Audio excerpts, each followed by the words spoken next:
Hey everybody, Dream Akuma here. Sorry for not posting in a while. I've had some health related issues. I apologize for the terrible lisp and a little bit of the slur.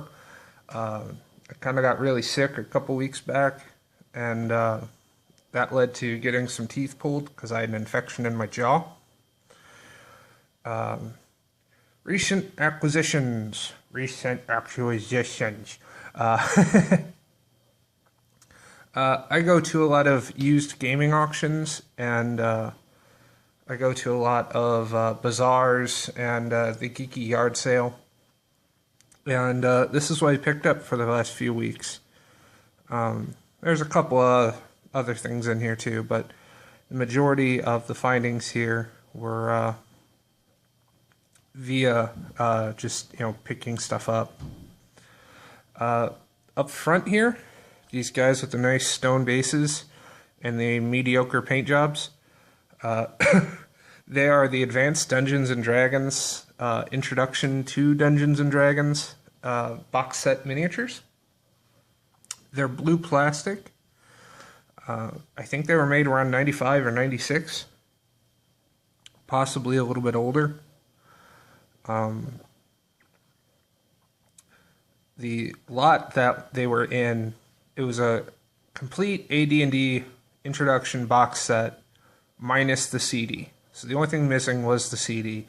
And there's a couple other adventures for second edition that needed a CD.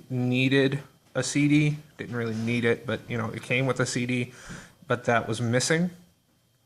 Because they were incomplete, nobody in the auction wanted them. So I got these 5 guys for the low price of $3. $3 with the AD&D books, or the AD&D introduction books, a Light and a Belfry, which is a Ravenloft adventure, and some sort of Mistar campaign adventure. Now, after seeing Nurgling, super awesome channel, link in the description below. After seeing some of his stuff and getting these guys, I've been kind of inspired to run a AD&D or classic D&D adventure using nothing but old school figures, older ranges, 20 years or more in age if possible, or at least can kind of look the part. I've decided on the Rules Cyclopedia because it kind of fit with the figures, because you have a fighter,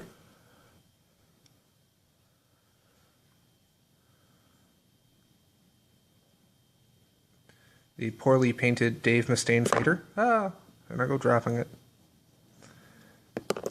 and his base is super heavy for some reason.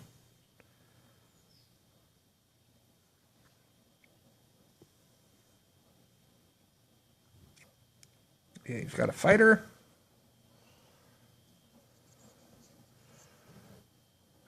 an elf,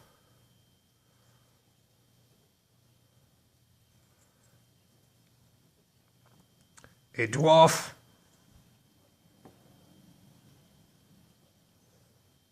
a cleric,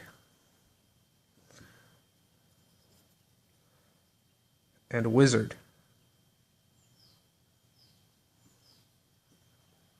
The only one that I was missing was Halfling, which my buddy John, thank you John, had some a spare Citadel Halfling command squad. So you got this Halfling with like a chicken leg and a sword, and we've got this Halfling hero with his shield.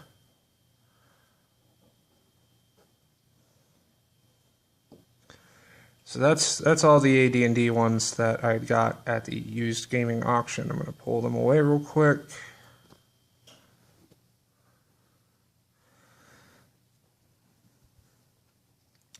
Now, at the geeky yard sale, basically vendors can buy a table at our local fantasy shop, and then they'll put stuff on the table, and whatever they want to sell, they can sell. Now, most of those, with the exception of this guy, these 7 up here, were what I had found. This guy had like a Battle Masters box, a big box of nothing but lead. When I asked him about how much the figures were, he said $1 a pop. So I commenced to try to have a field day with my limited budget at the time. I didn't have a ton of money to spend, and I had already bought some Castles and Crusades books and a MERP 2nd edition role-playing book. I think it was the core rules for 2nd edition Middle-earth role-playing. So to start these guys off, here is a Grenadier Hobgoblin, which I absolutely loved. A 2nd Middle-earth Hobgoblin.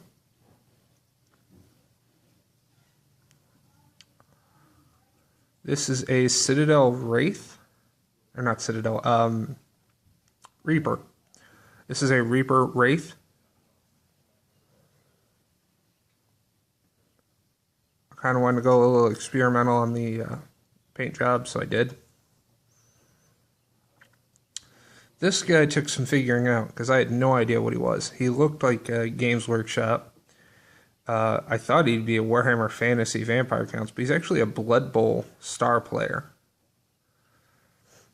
Had a lot of fun with him. Here's another Reaper. I think this is an Arachne Assassin, giving a very rude gesture to the camera.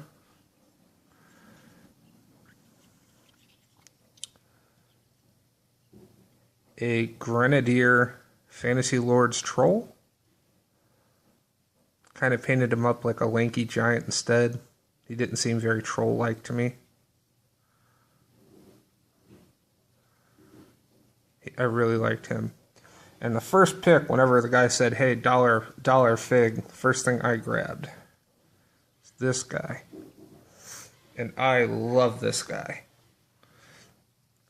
He reminds me of the Chaos Ogre from Battle Masters, but he is solid metal. He looked like he was from Warhammer. He kind of has that feel. Turned out he's a Heartbreaker Miniatures Ogre by Tim Prow. And he was just a joy to put together. Just a joy to paint. A lot of fun to base. And I kind of made it that these two, I should really just put them in front. These two are brothers. The older and the younger. Short and tall. You know, I don't know if they'll both be ogres or whatever, but it just seemed kind of fun since I bought them at the same time, and they kind of fit the theme of each other. But these are the recent acquisitions. Another shout out to Nurgling. He's really kind of helped get the set a fire under my foot to start playing. Oh, this guy. Before I get back to that, see, I'm all over the place. It's the painkillers, man. Painkillers. I really liked these hobgoblins. I was a really huge fan of these hobgoblins. And I went looking, and I could not find any more hobgoblins like this. There's a third one that was in the blister that these originally came in, but it looks terrible. It doesn't even really match these guys very well. So I had this old warp head from 40K, and I kind of just touched him up, and the jawline kind of fit with the other two, so I kind of just made him the leader. But yeah, Nurgling, link his. I'll be putting his channel in the description below. Everyone have a wonderful day. Keep collecting. Have fun. Peace.